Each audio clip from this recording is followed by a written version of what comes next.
स्वामीनारायण स्वामीनारायण स्वामीनारायण जय स्वामीनारायण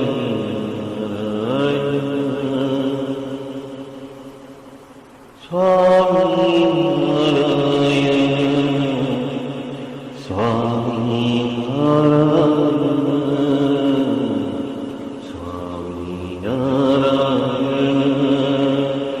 जय स्वामीनारायण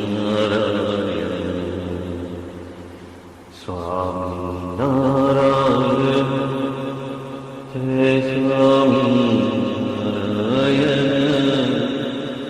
स्वामीनारायण जय स्वामीनारायण स्वामीनारायण स्वामीनारायण स्वामीनारायण जय स्वामीनारायण स्वामीनारायण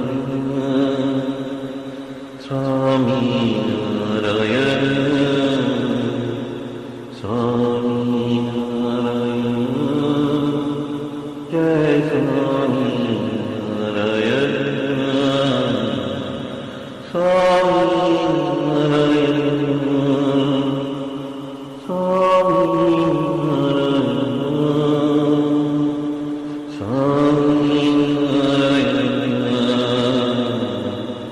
स्वामीनारायण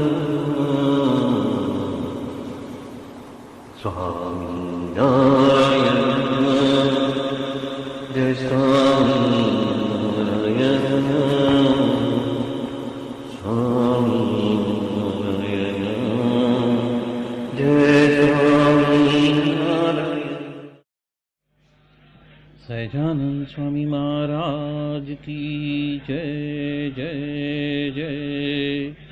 धाम धमी मुक्तों की जय जय जय। मुक्ताक्षर पुरुषोत्तम की जय जय जय। जे उत्पत्ति तथा स्थिति लय करे वेदो स्तुति उच्चरे। जे नरोम सुचिद्रमाणु समा ब्रह्मांड कोटि परे। माया काल रवि शशि सुरगणो आज्ञान लोपेक्षण। एवाक्षरधाम नाधिपति श्री स्वामीनारायण। महाध्यानाभ्यासं विदतमजस्त्रं भगवत पवित्रे सम्प्राप्तं। स्थितिमतिवरे कान्तिकवृषे सदानन्दं सारं परमहरिवार्ताव्यसनिनं। गुणातीतानन्दं मुनिवरमहं नौमि सततम्। अनेकेभ्यो सद्भ्यो विमलहरिविज्ञानदत्तं। भुविर्ब्राह्मी विद्या हरिवचनरूपामुदयतम्। हरिध्यानासक्तं शुभगणमनाद्यक्षरमहं। गुणातीतानन्दं सकलगुरुमुदे मुनिवरम्। वाणी अमृत थी भरी मधुसमी संजीवनी लोकमा। दृष्टि मां भरी दिव्यता निरखता सुदिव्य भक्तो वदा। हय्ये तबर्यु मीठू जननी सुने हास्य मुखे वस्यूं। ते श्री ज्ञान योगिराज गुरुने नित्ये नमो भावसु। जेनी अमृतवाणी तो वही रही साक्षात महिमा रूपे। जेनी ब्राह्मी स्थिति अहोलिन करे शुभव्यक्षर पदे शरणागत निज अल्प जीव सहुना श्रेयार्थ तत्पर रहे काका स्नेहल सिंधु दिव्य विभुने हयो तो वंदन करे।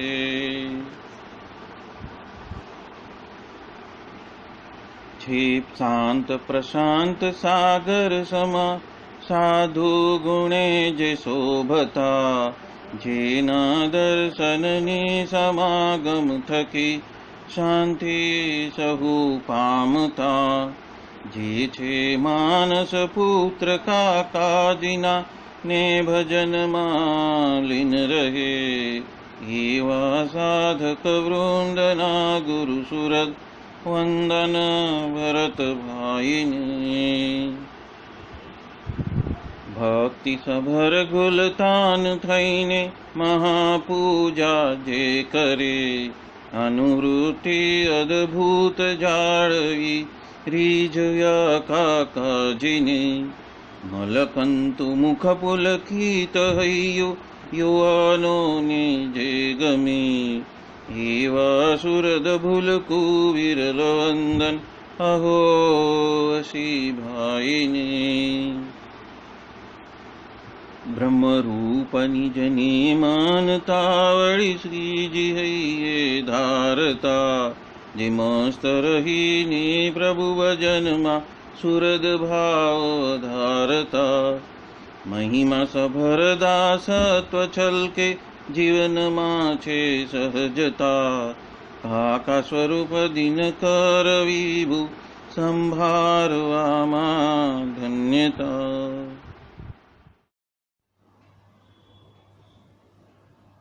अनादि मूल अक्षर मूर्ति सद्गुरु श्री गुणातीतानंद स्वामी की बातें प्रकरण 6 सर्वदेशी समझन बात 177वीं।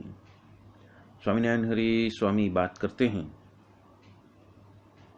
साधु को किसी ने पूछ लिया कि स्वामीनारायण जो प्रकट हुए हैं उनका अभिप्राय क्या है, तो वो कहने लगी कि जो जीव का मूल अज्ञान है उसका नाश करके अक्षरधाम में ले जाने के लिए ही उनका अभिप्राय है। उसके ऊपर गुणातीतानंद स्वामी एक दृष्टांत देते हैं कि एक चूहा जो साल भर का हुआ था वो खेत के अंदर अनाज खा खा के तो बढ़िया हो गया और तत्पश्चात उन्होंने ऐसा सोच विचार किया कि हमारे सब शत्रु जो है वो बिल्ली वगैरह है तो हम उसको मार डालते हैं। और तत्पश्चात कुछ कहने लगी कि उसका तो मैं पेट खा जाऊंगा, कुछ कहने लगे मैं पैर खा जाऊंगा, कुछ कहने लगे मैं उसकी पूंछ खा जाऊंगा, पर किसी ने भी उसके मुंह का न कहा। इस तरह से है। पर यहाँ पे गुणातीतानंद स्वामी कहते हैं कि कोई भी सन्मुख आकर महाराज को पूछते नहीं हैं। जो भी व्यक्ति है जो जानकारी चाहते हैं वो इधर उधर आजू बाजू में जो महाराज के आजू बाजू में व्यक्ति है उनको पूछते हैं। लेकिन यहाँ पे गुणातीतानंद स्वामी कहते हैं कि महाराज के सन्मुख मुखोन्मुख आकर उनसे बात नहीं करते। और उसके ऊपर उन्होंने एक जो पद है वो बताया है, मुवेल खाऊं मार से दालदर दावल पीर दावल थी देदा भला जिन्होंने पीढ़ी जेने पीढ़ी ने की धा पीर। मतलब जो मर चुके हैं वो पूछ पूछ कर क्या पूछेंगे और किसको पूछेंगे। उनके अंदर उतनी हिम्मत ही नहीं है, या तो फिर उसके अंदर ऐसी सुरवीरता नहीं है, या तो फिर उनके अंदर ऐसी स्पष्टता नहीं है कि मुझे यदि किसी व्यक्ति का अभिप्राय पूछना है तो मैं इधर उधर तो पूछता हूँ, पर मैं मुखोन्मुख जाके उनके सम्मुख हाजिर होके उनसे ही वो बात जानने की कोशिश नहीं करता हूँ। यहाँ पे जो पद रचा है वो कि सौराष्ट्र की गांव में हुई कोई बात है कि जो कभी मुस्लिमों ने उस गांव के अंदर जो खुनामर्की की थी और उसमें से एक राजपूत ने 1475 में 21 मार्च का रोज उस शैतान जैसे व्यक्ति को खत्म किया था। तो उसके बारे में यहाँ पे बात की है कि जो शूरवीर होता है वो सम्मुख जाकर उसका सामना करता है और जो कुछ भी सत्य है वो सामने लाने के लिए कोशिश करता है। यहाँ पे गुणातीतानंद स्वामी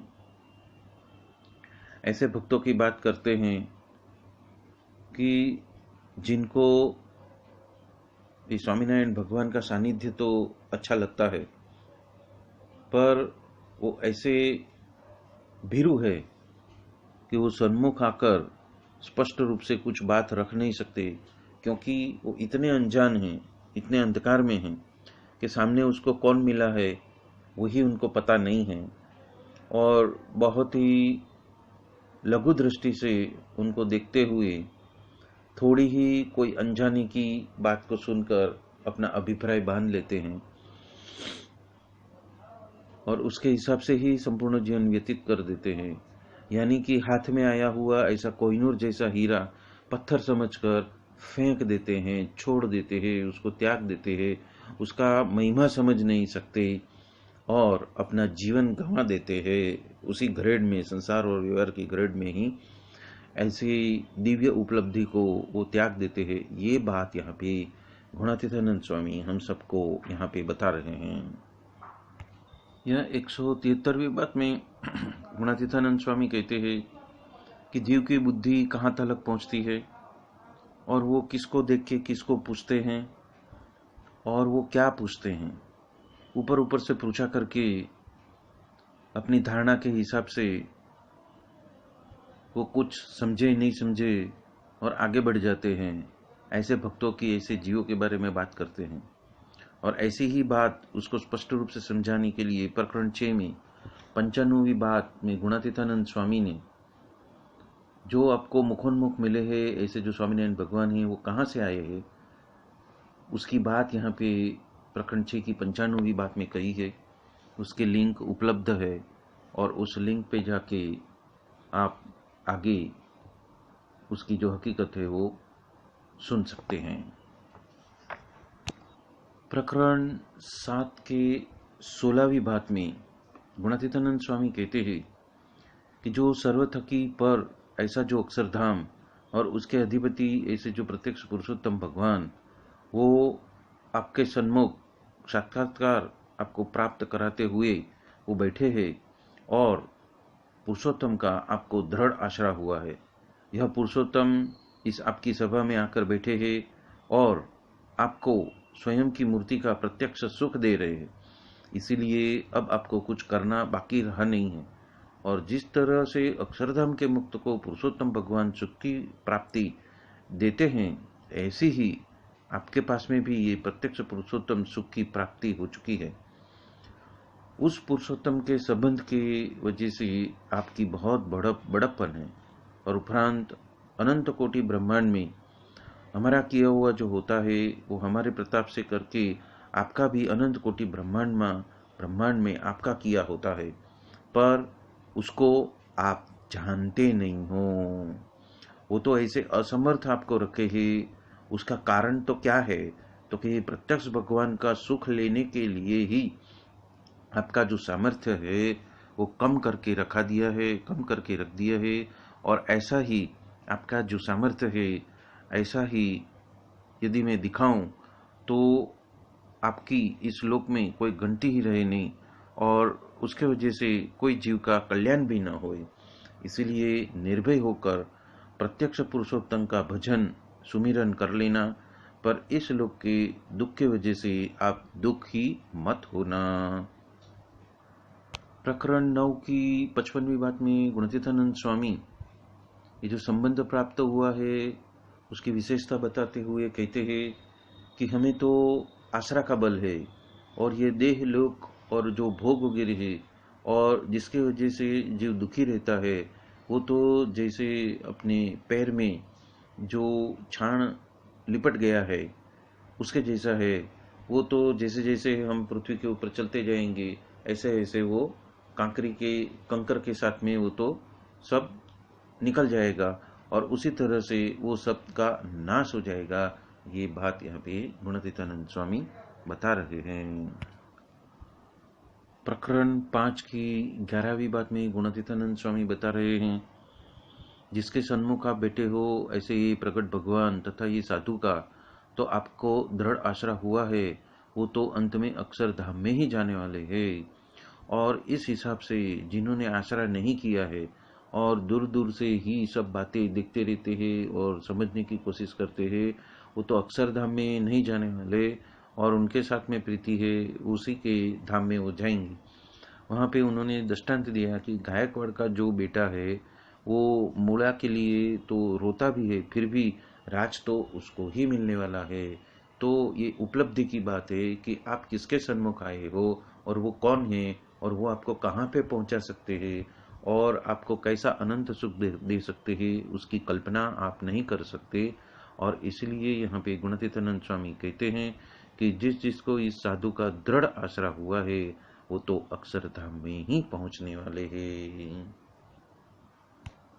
प्रकरण 5 की 15वीं बात में गुणातीतानंद स्वामी कहते हैं कि कोई नदी के किनारे के ऊपर धूप के अंदर यदि वो तप भी करता हो फिर भी वो नरक में जाता है, और ऐसे जो प्रकट भगवान हैं उसके आश्रित हो चुके हैं और उसके यदि 6 बच्चे भी हैं फिर भी वो तो कुटुंब सहित उसका मोक्ष भी होता है।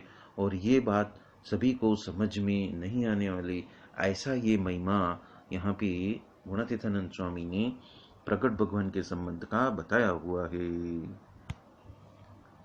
प्रकरण 5 की 56वीं बात में गुणातीतानंद स्वामी बता रहे हैं कि जो राजा के शरण में जाता है उसका सारा गुनाह राजा माफ कर देते हैं, उसी तरह जो जीव भगवान के शरण में जाते हैं तो भगवान उस जीव के सारे गुनाह माफ करते हैं। पर जीव की जो रीत है वो ही उल्टी सुलटी है, वो स्वयं को अच्छा मानता है और वो भगवान के आश्रय में शरण में जाता ही नहीं है और दोहर पर पहर तलक दिवस ऊपर उग जाता है, मतलब सूर्य चढ़ जाता है, वहां तलक भगवान जीव के गुनाह को माफ करते ही रहते हैं, करते ही रहते हैं, करते ही रहते हैं। प्रकरण 5 की 67वीं बात में गुणातीतानंद स्वामी बता रहे हैं कि कोटि कल तलक भगवान भजे बिना तो सुख होने वाला ही नहीं, और प्रकट भगवान जो है हमें मिले हैं और ये जो प्रकट बातों करते हैं ऐसा तो बहुत बड़ा सौभाग्यशाली कोई मिलता है, और बाकी अन्य तो चित्रामन के सूरज के माफिक है।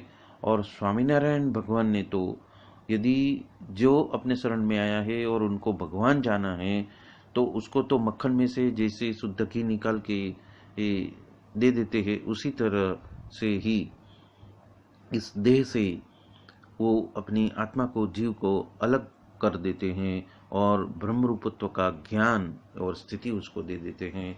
वो बात यहाँ पे गुणातीतानंद स्वामी बता रहे हैं। प्रकरण 5 की 81वीं बात में गुणातीतानंद स्वामी बता रहे हैं, सत्संग की वजह से तो भगवान वश होते हैं, ऐसा तो कोई साधन से वो होते नहीं हैं। तो ये सत्संग यानी क्या कि जो प्रकट भगवान और प्रकट ये साधु का आश्रय किया है उसके वजह से ही कल्याण होता है, और जो परोक्ष का जो कथा कीर्तन वार्ता और अचाधिक कल्याण होता है ऐसा जो लिखा है वो तो जीव को एक सधियारा दिया है, एक आलम्बन दिया है, एक बल देने के लिए ये बात बताई है ताकि उसके अंदर संस्कार अच्छे पड़े और स्वात्विकता में रस बस रहे, उसके लिए ये सारी बातें परोक्ष के लिए बताई है। प्रकरण 5 की 100वीं बात में गुणातीतानंद स्वामी बता रहे हैं कि भागवत में कपिल देव क्या कहते हैं कि गृहस्थाश्रम में रहकर जो कथा वार्ता करता है और सुनता है उसका तो त्रिविध टाप है, वो तल जाता है और तप सर्वे उसका हो ही चुका है और भगवान के शरण को भी प्राप्त हो रहा है।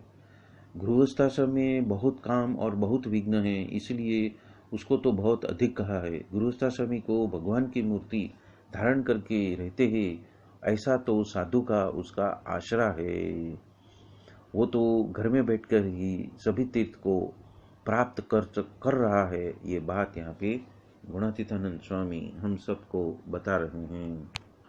प्रकरण 5 की 109वीं बात में गुणातीतानंद स्वामी जो मुखोन्मुख जो प्रकट भगवान मिले हैं उसके बारे में आगे बात करते हुए बता रहे हैं कि जगत में दान पुण्य सदाव्रत तो बहुत जीव करते हैं, पर द्रौपदी की जो चिथरी थी तथा विदुर जी की जो भाजी थी तथा सुदामा के जो तांदुल थे उतना ही लिखने में आया है।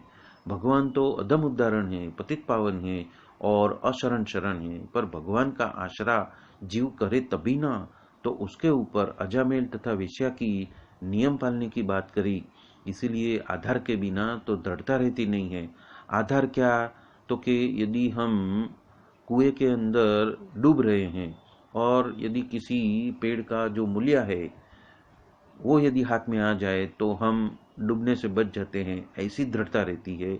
उसी तरह प्रगट मूर्ति के आधार से ही मोक्ष की दृढ़ता रहती है। और उसके ऊपर इंद्र की बात करी है कि नारद जी के वचन से स्वयं के भाई जो वामन जी अवतार थे उसको भगवान मानकर उसका ध्यान किया, उसके वजह से उनकी जो 4 ब्रह्म हत्या थी वो टल गई। प्रगट सूर्य से ही जो प्रकाश फैलता है और प्रगट जल से ही मल धो सकते हैं, या तो प्रगट जल से ही क्षुधा शांत होती है और प्रगट चिंतामणि से ही द्रव्य की भूख चली जाती है। उसी तरह प्रगट भगवान से ही मोक्ष होता है। ये प्रतिपादन यहाँ पे गुणातीतानंद स्वामी हम सबको बता रहे हैं। प्रकरण 5 की 110वीं बात में गुणातीतानंद स्वामी कहते हैं कि जब जब महाराज को वो देखते हैं तब वो एक ही बात करते हैं कि ज्ञानी, प्रीतिवाला और दासपना, ऐसा 3 अंग वाले जो भक्त है उसमें जो ज्ञानी भक्त है उसको वो अधिक कहते हैं। और उपरांत निंदा स्तुति का जो वचनामृत माने लोया का 17वां वचनामृत पढ़वाया और कहा कि प्रगट मूर्ति के बिना तो बाकी जितना भी आलंबन है वो तो हिम्मत देने के लिए है। और उसके ऊपर भागवत का श्लोक तथा कितनी साखी वो बोलने लगे। और लक्ष्मी नारायण की जो पधरामनी की तो उसका जो प्रकाश है वो तो महाराज के आगे कैसा है, तो कि सूर्य के आगे दिए के प्रकाश के जितना ही जानना। और जो 4 अंग है उस अंग की सहाय के अर्थे ही अंगी की सहाय के लिए ही अंगी जो कि प्रकट मूर्ति है वो तो घी के स्थान पे है और अंग तो छाछ के ठिकाने पे है। और सच्चिदानंद स्वामी, गोपालानंद स्वामी ऐसे कहते थे कि आत्मा की मतलब कि परमात्मा को छोड़कर सिर्फ जो बात करते हैं वो तो आत्माघाती है। और प्रकट मूर्ति का जिसको आश्रा हुआ है उसके हाथ में तो सभी बात आ चुकी है, उसको कुछ रहना बाकी नहीं है। उपरांत काल, कर्म, माया से वो रहित हो चुका है। और उसके ऊपर वो बात करते हैं कि यदि कोई बकरी है और वो सिंह के साथ में चलती है तो उसके वजह से कोई उसका नाम नहीं दे सकते हैं। तो वहां पे उन्होंने एक श्लोक कहा, नीचाश्रयो न कर्तव्यो कर्तव्यो महादाश्रय अजासिंह प्रसादेन आरूढ़ा गजमस्तके। उसी तरह प्रकट भगवान और प्रकट साधु की सहायता से काल, कर्म, माया वगैरह कोई भी उसको स्पर्श नहीं कर सकता, उसका अहित नहीं कर सकता। ये बात यहाँ पे गुणातीतानंद स्वामी प्रकट भगवान और प्रकट साधु की बात करते हुए बता रहे हैं। प्रकरण 5 की 236वीं बात में गुणातीतानंद स्वामी कहते हैं कि हरिभक्त में तथा साधु में यदि रजोगुणी, तमोगुणी या सत्वगुणी क्रिया यदि दिखाई देती है तो उसको देख के अवगुण लेना नहीं है। जिसको भगवान का आसरा दृढ़ हो गया है वो तो गुणातीत बनने ही वाला है। और जो रजोगुणी है, तमोगुणी है और सत्वगुणी है वो 3 प्रकार के जीव को भगवान का संबंध हुआ है तो वो गुणातीत होकर रहता है। ये बात यहाँ पे गुणातीतानंद स्वामी हम सबको बता रहे हैं। प्रकरण 5 की 237वीं बात में गुणातीतानंद स्वामी बता रहे हैं कि इस समय में हमारे सामने जो अवतार हुआ है वो सबका तो बहुत बड़ा भाग्य है। 100 साल पहले या 100 साल पश्चात जिसका जन्म हुआ होता तो कितना भी समाधि उसको होती हो फिर भी वो क्या उपलब्धि कर सकने वाला है। ऐसी बातें और ऐसे ही जोक तो उसके बराबर होने वाले नहीं है। हाल तो प्रकट भगवान ने या तो प्रकट साधु ने धर्म अर्थ काम वगैरह सबको एक तरफ रखकर सिर्फ और सिर्फ मोक्ष ही रखा है, और उसमें जिसको गुण नहीं आए हैं और अवगुण आए हैं उसको तो असुर ही जानना। और अभी की क्रिया ऐसी है सभी साधुओं की कि एक भी अवगुण उसके लिए आए उत्पन्न हुए ऐसी ऐसी क्रिया है ही नहीं, और सहज ही गुण आते हैं आ जाए ऐसी सर्वे साधु की क्रिया है। तो ये बात यहाँ पे गुणातीतानंद स्वामी बता रहे हैं। उपरांत 239वीं बात में भी गुणातीतानंद स्वामी कहते हैं, ये जो प्रकट भगवान और ये साधु तो 2 घड़ी में कल्याण कर दे ऐसे दयालु है, पर उनकी हमें तो गम ही नहीं है। इसलिए संग और रुचि अच्छी रखनी, और संग को नहीं पहचान सके तो विश्वास रखना, और कथा कीर्तन करके जो आयुष्य है वो पूर्ण कर देना। ये बात यहाँ पे गुणातीतानंद स्वामी हम सबको बता रहे हैं।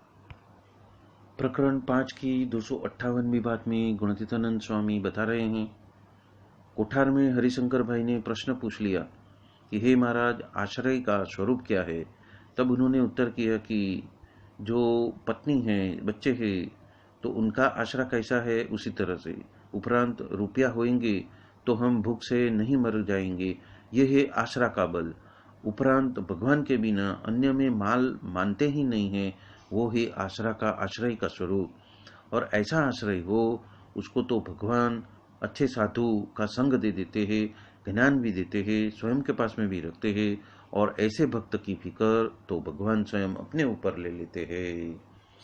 उसके लिए दृष्टांत देते हैं कि जिस तरह यदि हमारे मंदिर में आज कोई व्यक्ति आया और यदि कल वो बीमार हो जाता है और 20 साल तक वो बीमार रहता है, फिर भी उसकी जो सेवा चाकरी है वो हम करते भी है और उसकी फिक्र भी हमें रहती है। उसी तरह उन्होंने पूछा कि भगवान मिलने के पश्चात भी भगवान के भक्त के साथ में अहंकार क्यों रहता है।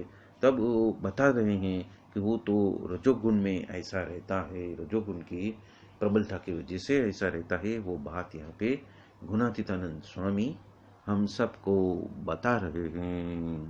प्रकरण 5 की 271वीं बात में गुणातीतानंद स्वामी ये जो गुणातीत सत्पुरुष जो प्रकट सत्पुरुष हमें मिले हैं उसकी महिमा कहते हुए बता रहे हैं कि विषय के वजह से तो जीव स्वयं में अपने बल से तो अलग हो ही नहीं सकता है, और यदि विषय का त्याग करने को जाता है तो और बमने वेग से वो तो और डबल जोर से वो उसमें फंसता है, और बड़े साधु के वजह से ही तो वो ऐसे विषयों से अलग हो सकता है।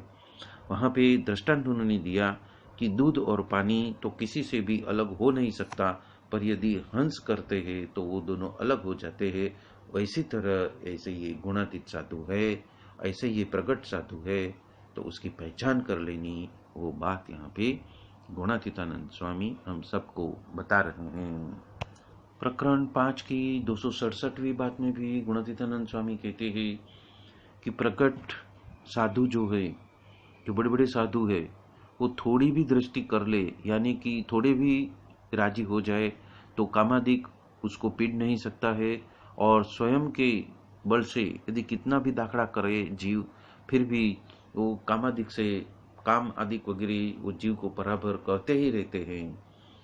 इसलिए बड़े बड़े साधु संत का, प्रकट साधु संत का, गुणातीत साधु का आश्रय है वो दृढ़ कर लेना, जो उनका आश्रय है वो दृढ़ कर लेना। वो बात यहाँ पे गुणातीतानंद स्वामी हम सबको बता रहे हैं। प्रकरण 1 की 114वीं बात में गुणातीतानंद स्वामी बता रहे हैं, ऐसे प्रकट भगवान और ऐसे प्रकट साधु के आश्रय के वजह से तो बादल जैसे दुख आने वाले भी हो फिर भी वो टल जाते हैं, और साधन कर करके यदि वो प्रयत्न कर करके मर जाए फिर भी ऐसा दुख टलता नहीं है। प्रकरण 1 की 140वीं बात में गुणातीतानंद स्वामी बता रहे हैं कि भगवान का आश्रय हो गया है उसकी तो कोई बात ही नहीं कर सकता, वो तो उसकी सारी बात हो चुकी है, कुछ करने का बाकी नहीं बचा है, और भगवान स्वयं तो अधमोद्धारण है, वो आज पृथ्वी पे विचरण कर रहे हैं, पतित पावन है, शरणागत उच्चल है, जाको जग में कोई नहीं, ताका तुम हो महाराज। जिसका कोई नहीं है उसका भगवान है, और भगवान तो गरीब नवाज कहलाते हैं। प्रकट को भजी भजी पार पा म्या गणा, गीत गणिका कपि वृंद कोटि, व्रजतणी नार व्याभिचार भावेतरी, प्रकट उपासना सौथी मोटी।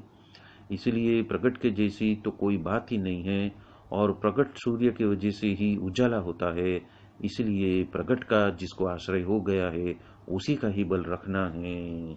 ये बात यहाँ पे गुणातीतानंद स्वामी हम सबको बता रहे हैं। प्रकरण 1 की 173वीं बात में गुणातीतानंद स्वामी करते हैं, तप कर कर के जल जाए, भस्मीभूत हो जाए, फिर भी भगवान का आश्रय न हो तो भगवान लेने आते नहीं है। और यदि हिंडोला खाट में सोते रहता हो, दूध साकर और चोखा वगैरह जो है वो खाते रहता हो, और सेवा को करने वाला और उद्यम करने वाला कोई अन्य भी हो, फिर भी अंत समय में भगवान उसको विमान में बैठा कर लेके जाते हैं, यदि भगवान का दृढ़ आश्रय हो तो। इसलिए मोक्ष का कारण तो आश्रय ही है, वो बात प्रकट भगवान का आश्रय ही है। ये बात यहाँ पे गुणातीतानंद स्वामी हम सबको बता रहे हैं। प्रकरण 1 की 194वीं बात में गुणातीतानंद स्वामी कहते हैं, हमारा सबका कल्याण तो प्रत्यक्ष भगवान का आश्रय करने की वजह से ही है, और शास्त्र के हिसाब से हम बरतते रहेंगे वो तो अन्य के कल्याण के लिए है, क्योंकि जो हमारा गुण आ जाए तो उसका भी कल्याण हो जाए। प्रकरण 1 की 296वीं बात में गुणातीतानंद स्वामी कहते हैं कि कोटि तप करके, कोटि जप करके, कोटि व्रत करके, कोटि दान करके और कोटि यज्ञ करके भी जिस भगवान को तथा जिस साधु को प्राप्त करने थे वो आज हमें स्वयं प्रत्यक्ष साक्षात मिले हुए हैं। वो हाजरा हजूर हमारे सन्मुख है, और उसके साथ में संबंध करते हुए हमें इसी जन्म में हमारा मोक्ष तय कर लेना है, हमें गुणातीत बन जाना है। वो बात यहाँ पे गुणातीतानंद स्वामी हम सबको बता रहे हैं। बोलो सहजानंद स्वामी महाराज की जय जय जय। धाम धामी मुक्तो की जय जय जय। सर्व गुणातीत स्वरूपों की जय जय जय। मुक्त अक्षर पुरुषोत्तम की जय जय जय। आप सभी को जय स्वामीनारायण।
Swami